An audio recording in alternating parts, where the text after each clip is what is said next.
Welcome. You're listening to The Best of Investing. I'm your host, Edward Brown. My two co-hosts, Mark Hoff and Non Pham, are off today, but we will have a special guest in just about 35 seconds. Our phone number is 888-912-1190. Use that number to answer the trivia questions for a 5-pack tanning certificate given away during this show. That certificate's not sponsored by the radio station, but by Tan Bella Tanning Salon, with 2 locations in San Francisco and 1 in Marin. Which the certificates are worth a little over $100, so it's a nice little prize. Today's trivia theme is planets. All right, the question's about planets.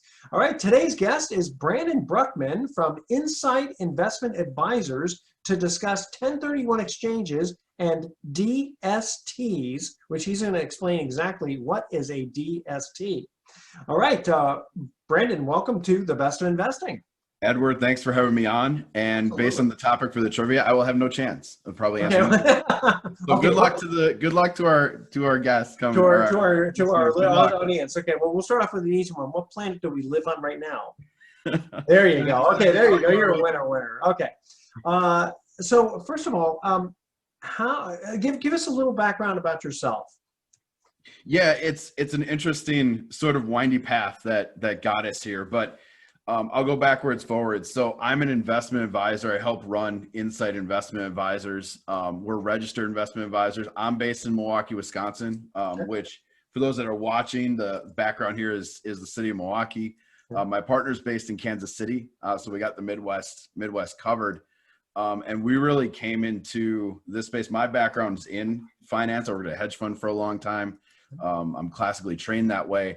We've sort of found our way towards a real estate niche and helping out real estate investors that maybe don't want to manage property anymore, maybe want to get out of that space. That's where we've found a bit of a niche and where our services are really being used is in that real estate space, which is very untypical for an RIA to be focused in real estate. We just don't see that very much. You're right. I mean, I used to have my Series 7 securities license. I was never an RIA, but I had that many years ago. And, we did various, mutual funds and real estate, et cetera. But for you guys to specialize in real estate actually that is different. Haven't heard that before. Yeah. And it's really a background from my partner, Josh Wright in Kansas. His family was in this space and had a particular problem when they were looking to exit the real estate. There wasn't a lot of solutions for them to defer the tax. And it sort of led Josh on this winding path towards, all right, how would I find a solution that is passive, helps defer tax, and frankly puts his family in a better financial situation moving forward than where they were. And that's sort of what led us. I mean, we have you on specifically to talk about 1031 exchanges and DSTs, which again, we'll get into what that is. And is that your specialty? Yeah, that's the most growing part of our business. I mean, again, traditionally we're from the investment advisor space. Josh has been knocking on doors since he came out of college to recruit clients as traditional investment clients. My background's there too, so I've had to really learn the real estate side of this world. I must have missed that class somewhere in college about 1031 exchange. I didn't get it, or didn't really understand the power of owning real estate as a person. It was really something that I missed, being more in the corporate space and more in the large institutional space. Well, I didn't learn about the 1031 exchanges until actually when I got my master's in tax. Oh. Then they had to talk about it. So, I think most people, at least, I think our audience is kind of sophisticated, so they'll understand that a 1031 exchange is basically a like kind exchange for real estate. To go ahead and defer the tax. Yep. Right? Yeah, exactly. And that's the basis of it. And usually we see real estate investors using that it's a scaling up strategy where they're going from, a few properties to maybe taking a swing on a larger property or a larger multifamily. We usually watch them use 1031 exchange. What a powerful tool to think about. I can defer all of those gains that I've made. Yeah. And state tax in most cases, and some of the depreciation that I've been taking. That's an incredibly powerful tool to build wealth. So that's where we see it traditionally used. Where we don't see it traditionally used is when that real estate investor has sort of a realization they've been doing this maybe for 20, 30, 40 years. And they go, you know what, I'm kind of I'm kind of done managing properties. Like there's a lot of headwinds that are facing property owners and landlords these days across the board, especially in California, probably for some of your listeners, and frankly, some of our clients are based out of California as well. Yeah. There's a lot of challenges to owning property, and maybe it's time that you want to do something else. So it's been interesting to talk about this as more of a retirement vehicle than a step up sort of strategy for building wealth. This can also be used to retire. That's a good point, because there are definitely some investors who have been tired of managing property, and I've had situations where I've had the tenants from heck, we'll say, because we don't want to swear, this we are on the FCC regulations, and you sometimes just want to throw up your hands and say, you know what, I just can't deal with this type of tenant anymore. If you ever see the movie Pacific Heights, there you go. Okay, tell you what, we're going to cut to our first, this is a fast first break. When we come back, we're going to talk about how do real estate investors perform a 1031, the ramifications of not doing it, and then we'll get into the DSTs. Okay, which I'm going to give a little hint, stands for Delaware Statutory Trust. All right, let's see. Our first commercial trivia question has to do with planets. Well, actually, all the questions do, but here's the first one. What planet has a storm system called the Great Red Spot? All right. Call 888-912-1190. First caller with the correct answer is going to win that tanning certificate, which is worth over $100. Again, here's the trivia question. What planet has a storm system called the Great Red Spot? All right, stay with us. You are listening to The Best of Investing. Don't touch that dial. We're going to be right back. Welcome back to The Best of Investing. Edward Brown here along with my special guest, Brandon Bruckman. Our first trivia question, which planet or what planet has a storm system called the Great Red Spot? Brandon, do you know the answer to that? Is that Jupiter? It is Jupiter. See, you said you didn't know anything about planets, and there you go. You're 1 for 1. All right. So Brandon is an expert in, can I call you an expert? Is that okay? Or you Yeah, that's all you right. specialize? I've been called worse. You've been called worse, yeah. So, we're here to discuss 1031 exchanges and DSTs, Delaware Statutory Trust. Okay, so let's get into the first question.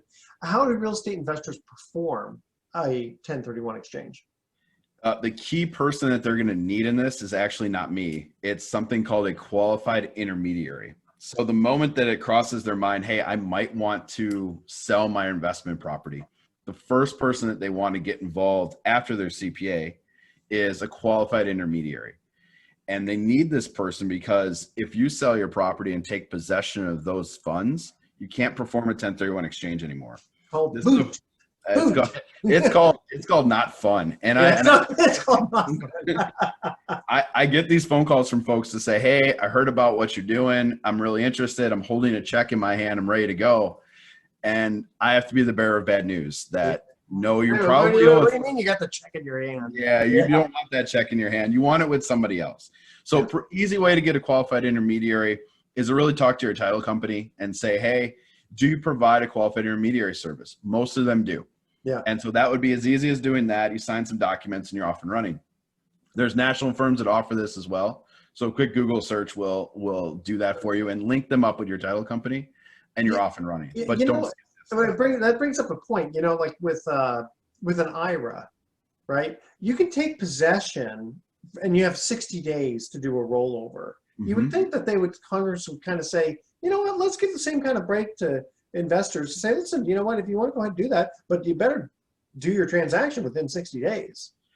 Yeah, it's interesting that the 1031 exchange has been around or on the books in some form or fashion for over 100 years. 100-year anniversary was last year. And I get a lot of questions like, well, can I get an extension, or, how do I work around the rules here? There really isn't a workaround. There are black and white rules here that you have to follow. Yeah. Otherwise, it's a problem if you get they except for the fact of, like you said, taking possession of the actual, money, complete sale. What is the timeline? Because there's reverse exchanges and all that. Is it 180 days? Yeah, the timeline's very sensitive too. So there's 2 points. The clock starts ticking the moment you close. So the first timeline you have to think about is a 45-day mark. At that 45-day mark, you have to identify some property. And there are 3 different rules for you to do that. But on some sheet with your qualified intermediary, you have to put down some addresses. Now, you don't have to close necessarily on those properties, but you got to have a pretty good sense of what you want to do by that 45-day mark. And there's a limit. I mean, you can't just take the phone book or all the MLS and say, here, I'll bid on something. Was it 6 properties or 3 properties? It's 3. It's 3. One of the rules is 3 properties. So yeah, you need to put 3 addresses on the sheet. You can close on any one of those or combination of those that you'd like to, but it's got to be 3 on a sheet. That's 1. 2 is what's referred to as a 200% rule. So you can acquire or write down any number of properties you like up to 200% of the fair market value of the property you sold. Gotcha. And you can do substitutions, right? Like, let's say within the first few days, you decide, you know what, I put this property down and there's no way I'm going to buy this one. Yes. Inside that 45-day window, you can substitute and move out whatever you would like. But as soon as you hit that 45th day, that's locked in. And then the other timeline you mentioned was the 180. By 180, you have to close. Okay. So that 45 goes fast. Yeah, I was going to say that does. Quickly. So you've got to do at least enough due diligence ahead of time to really knock those out. And then with a reverse exchange, that's where you purchase something already. And then how does that actually work? Go ahead and explain that to us. Yeah, the reverse exchange, we don't see these very often. It is more costly and complicated when you work with your QI to do the reverse exchange. I would recommend working with national firms on that have a bit more experience in working with the reverse exchange. But you are working on the same sort of timelines as well. It's just a process of selling. So if you see something you really, really want, you're like, man, I got to have this property that I see, I would walk down that reverse exchange route. But in many cases, it's 5, 6, 10x of costs that you pay the qualified. Why is that? Why is it so much more expensive? Yeah, the qualified intermediary is doing a lot more work and taking on more risk there than they would in a basic exchange. Huh. Interesting. Yeah. The basic exchange, they shuffle paperwork around for you and hold cash for you and follow your wire instructions, and that's about it. So it's pretty straightforward for them to do that. The reverse exchange, oh man, the diagram and map, I wish some people could see that. There's a lot of no, that's very interesting. I go to a broker's meeting once a month, and I should ask our because they do have an intermediary exchange person that kind of handles a lot of stuff. Very interesting. And tell you what, we've got 1 minute before we have to cut to a break. What are the ramifications of not performing a 1031 exchange? Yeah, they can be pretty severe. So in some cases, you're looking at a 32, I've seen as high as 45% tax bill between capital gains tax at the federal and state level to depreciation recapture. You have to think about that as well. I've seen some pretty big numbers when we're thinking about doing that. So it's surprising how many folks have resigned themselves to when they want to retire to sell and pay the tax. They've already made that decision. They really don't have to. Yeah. I mean, as long as either A, you find the right property that you want to exchange into, or as we'll get into in just a little bit about the Delaware statutory trusts. Okay. Tell you what, okay, let's cut to our second commercial trivia. The time goes fast, I'll tell you. All right, second trivia question. We're talking planets here. What planet has the highest temperature? What planet has the highest temperature? All right, in degrees we're talking. And I believe it has to do with the surface. We're talking the surface of the planet. That's a good question. But if you get the planet, well, I mean, you only have, in fact, you only have 9 planets anymore. You only have 8 because someone decided to have a little ego trip and take Pluto off. I don't think Mickey Mouse was very happy about that. All right, what planet has the highest temperature? Call 888-912-1190. First caller with the correct answer wins that tanning certificate. We come back. Brandon Bruckman is going to get into Delaware statutory trusts. What are they and how can they benefit you? All right, don't touch that dial. We're going to be right back. Welcome back to the Best of Investing. Edward Brown along with Brandon Bruckman. Second trivia question on planets. What planet has the highest temperature? I'm less sure about this one, but I'm going to go out on a limb and say Venus. You are correct. Man. Very good. 2 for 2. A lot of people would think Mercury because it's the closest to the sun, but it's about like 5, 10 degree, 10% less. And I'm not sure exactly what Venus has, probably to do with the atmosphere that, it kind of treats it like a greenhouse or something, Yeah, some of those context clues you were giving me was like, okay, it may not be the most obvious answer. Yeah, that's right, exactly. Well, then question number 3 might throw you for a little bit of a loop. Oh, no. Okay. But again, you only have 8 choices of planets, so you can't do too badly. All right, so Brandon is an expert in 1031 exchanges. Do most investors execute a 1031 exchange? Actually, there's a study done by UCLA about 6 years ago that says most investors ultimately don't actually do a 1031 exchange. They just sell the property, they pay the capital gains or regular income tax, and move on. And every time someone does that, my heart breaks a little. Yeah. Because well, that's the thing. See, once you pay the tax, that's why it's like I've got my tax degree, and so for years preparing people's tax returns, and they'd say, well, should I do this or this? And my attitude was always, because as an example, doing an IRA, my attitude was, if you can do an IRA and get the tax deduction today, you should do it, because once you send money to the government, it's 100% gone forever. Mm-hmm. At least this way, you can defer the tax, and then, oh yeah, you may be in a higher tax bracket, but you get tax deferral, compounded, blah, blah, blah, blah, blah. But once you send the money to the government, it's gone. That's so right. It's the same sort of thing here. Once you sell your property and pay your taxes, you can't undo that. Yeah, I just don't want to sign up for a 30% loss. Like I just yeah, that's basically what it is. It's in rare situations where I can wrap my head around that, and it's very few. So I cry when I hear this. Okay. Well, let's get into DSTs. What's it stand for? What are they? How long have they been around? How do they have to do with exchanges? Yeah. So for folks that are thinking about, hey, I want to retire from active real estate investing. I'm tired of some of the hassles with tenants and the headwinds we talked about.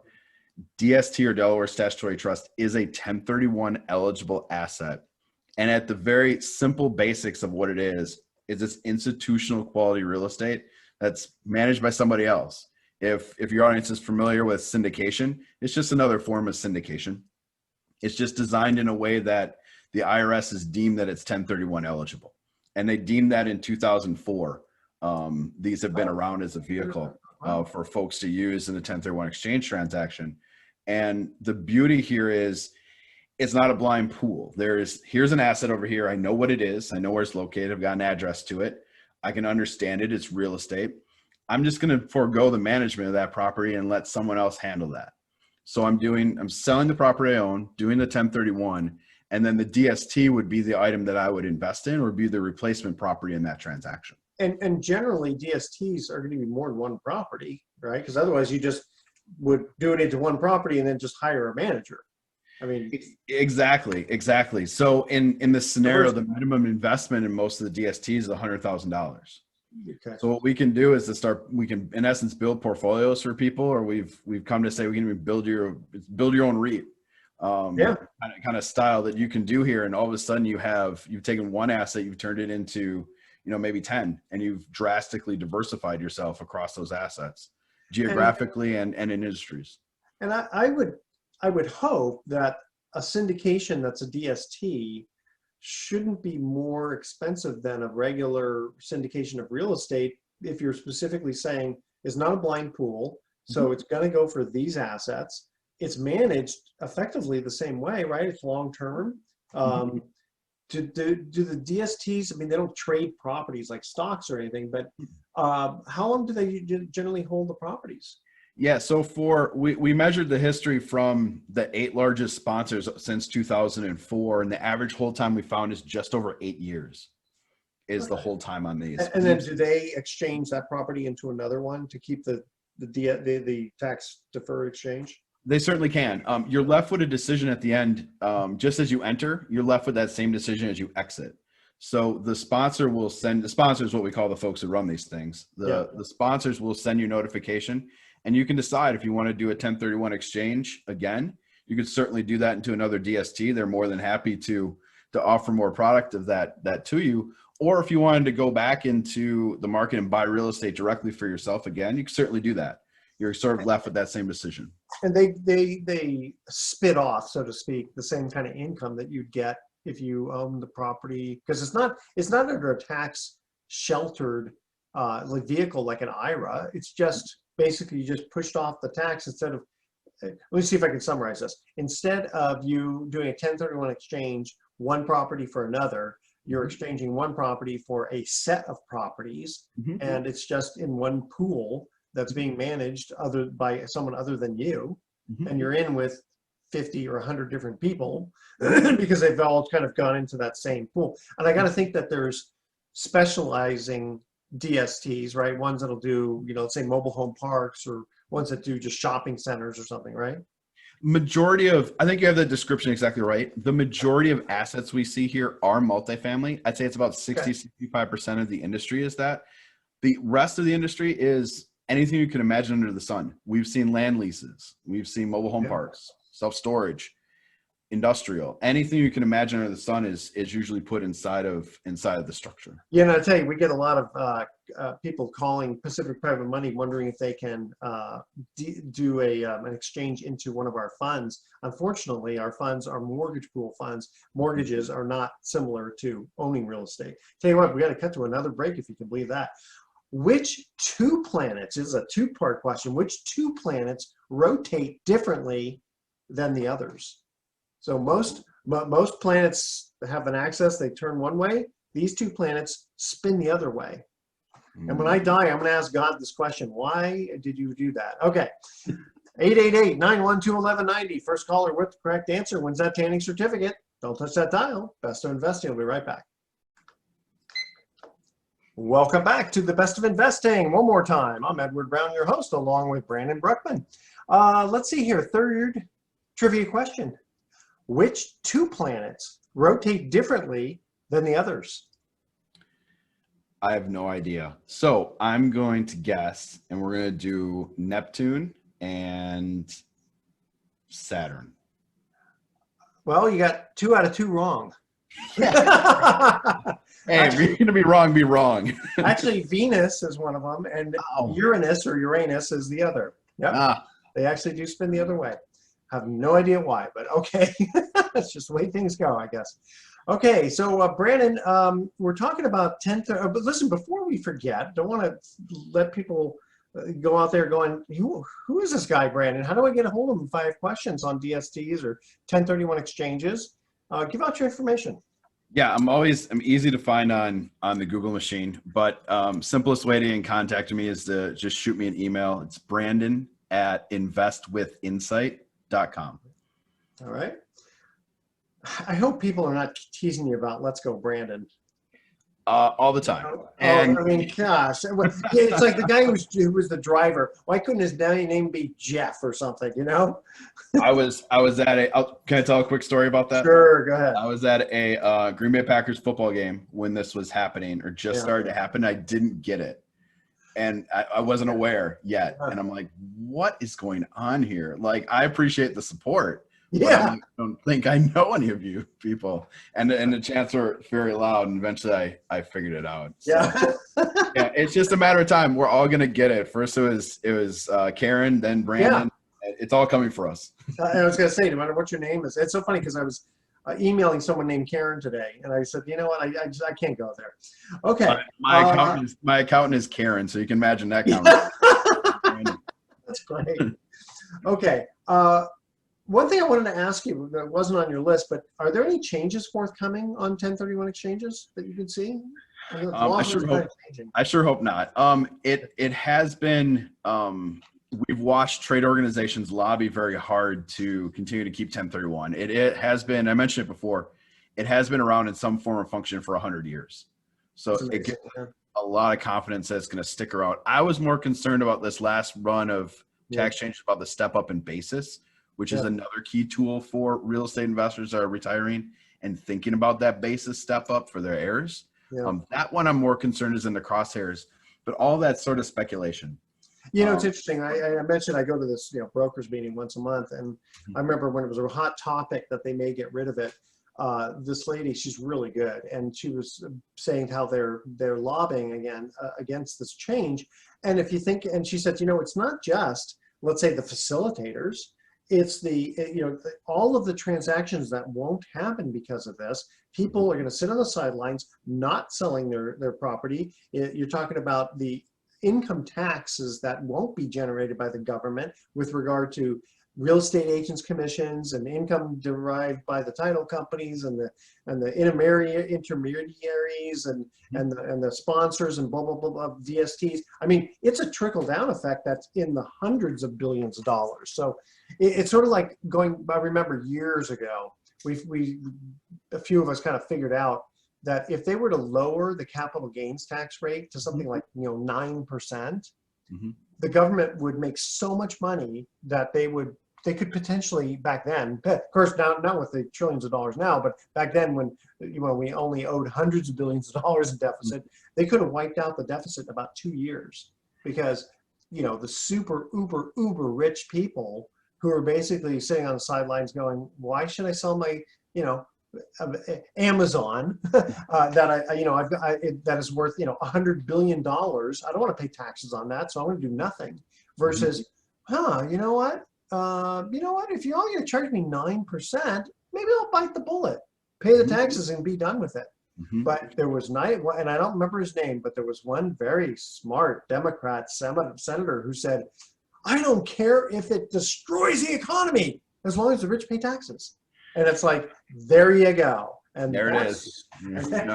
I believe it was PricewaterhouseCoopers or Deloitte did a study on a proposed elimination of 1031 exchange and found that it actually cost the government money to eliminate it, as opposed to keeping it on the books for all the reasons you mentioned. Exactly. But again, just I get very frustrated with politics, because you know what the job of a politician is? To get reelected. That's it. I mean, that's all they do. They should go back to like what John Adams would do, right? He served his time, and then he said, okay, I'm back to being a farmer. There was no profession being a politician. Shout out to my father, who mentions term limits within 10 minutes of every time I see him. Yeah. Okay.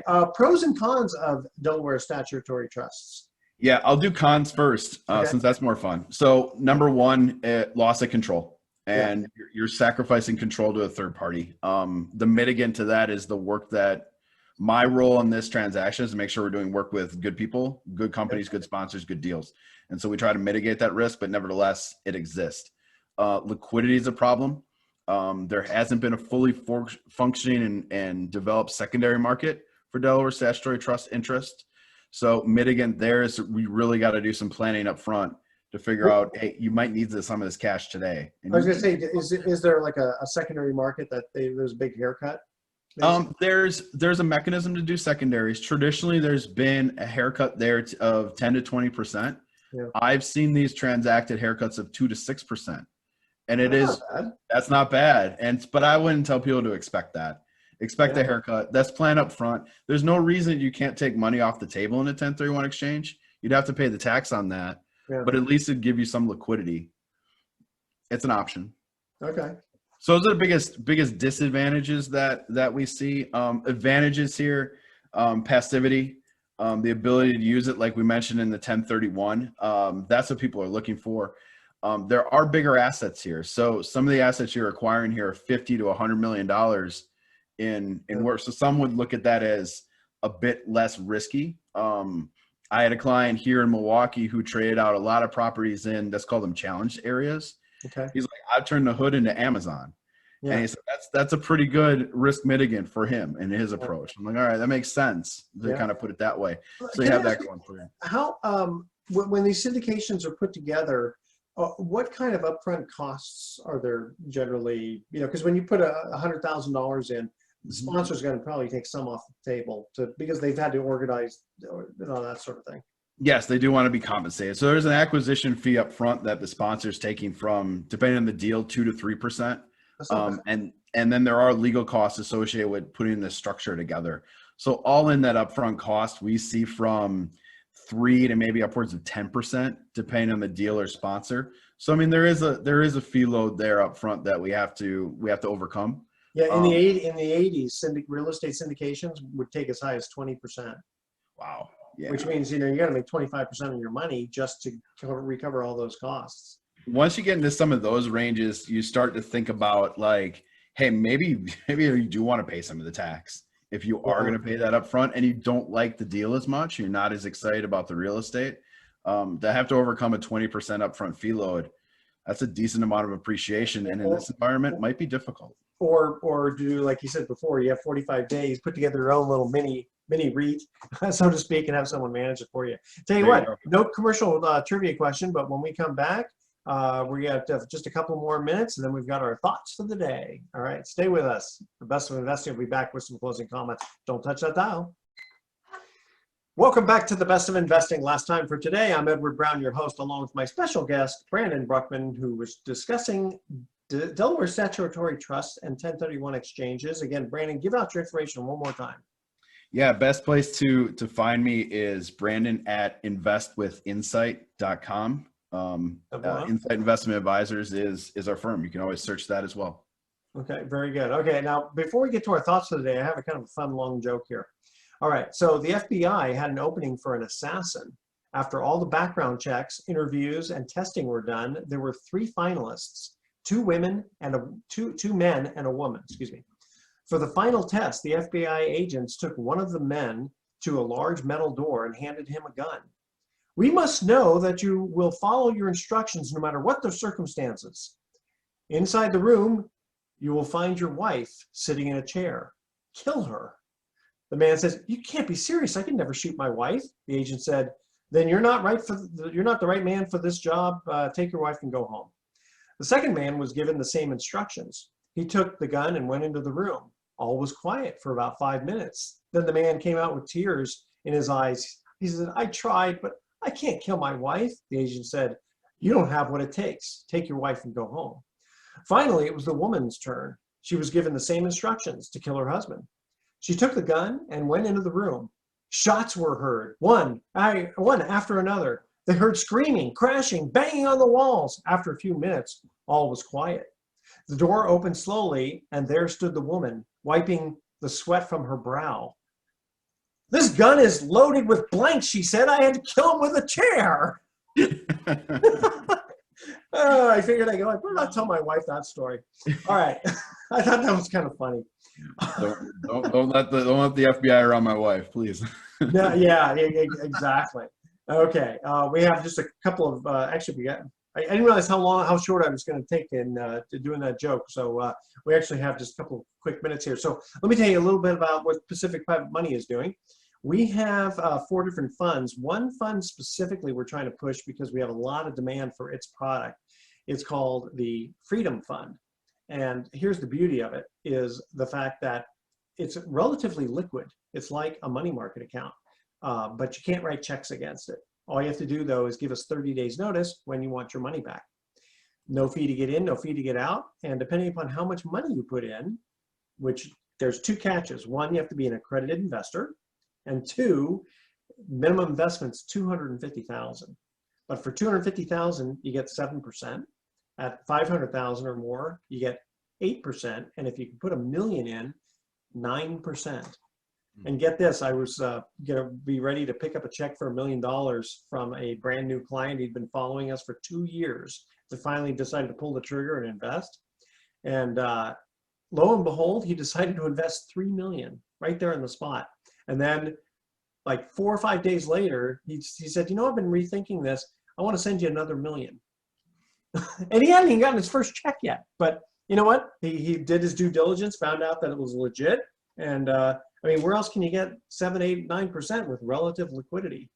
No, and very little risk. Yeah, that's rare to see that. That's awesome.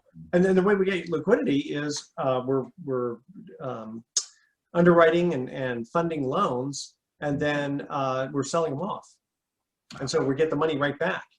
And we're selling them at a little bit of a lower yield, so we keep the spread, so everybody makes a little bit of money.